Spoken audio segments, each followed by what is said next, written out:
વિદ્યાર્થીઓની હત્યાની ઘટનાઓને લઈને એબીવીપી આજે લાલઘૂમ જોવા મળી। વલ્લભ વિદ્યાનગરના શહીદ ચોક પર એબીવીપીના કાર્યકરોએ રસ્તા પર ઉતરી ભારે વિરોધ પ્રદર્શન કર્યું।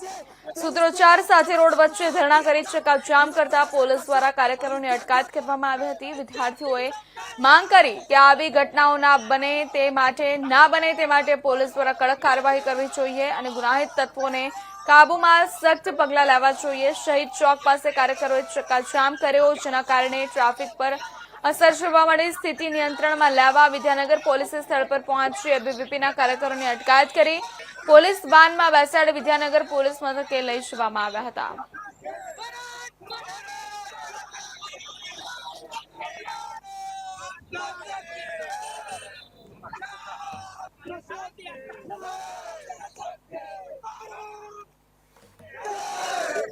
આજરોજ અખિલ ભારતીય વિદ્યાર્થી પરિષદ જે ગુજરાતમાં છેલ્લા એક મહિનાથી જે ન બનવાની ઘટનાઓ બની રહી છે, તો એના પર આજે રોજ વિદ્યાર્થી પરિષદ દ્વારા વિરોધ પ્રદર્શન કરવામાં આવ્યું કે તમે જાણતા હશો કે જે 7 ડે સ્કૂલ અમદાવાદના મણિનગર ખાતે 7 ડે સ્કૂલ આવેલી છે, તો એક સ્કૂલના કેમ્પસમાં તે એક વિદ્યાર્થીઓને ચપ્પુ મારીને હત્યા કરવામાં આવી। તદુપરાંત જે ભુજ ખાતે એક કોલેજમાં એક બેનની હત્યા કરવામાં આવી।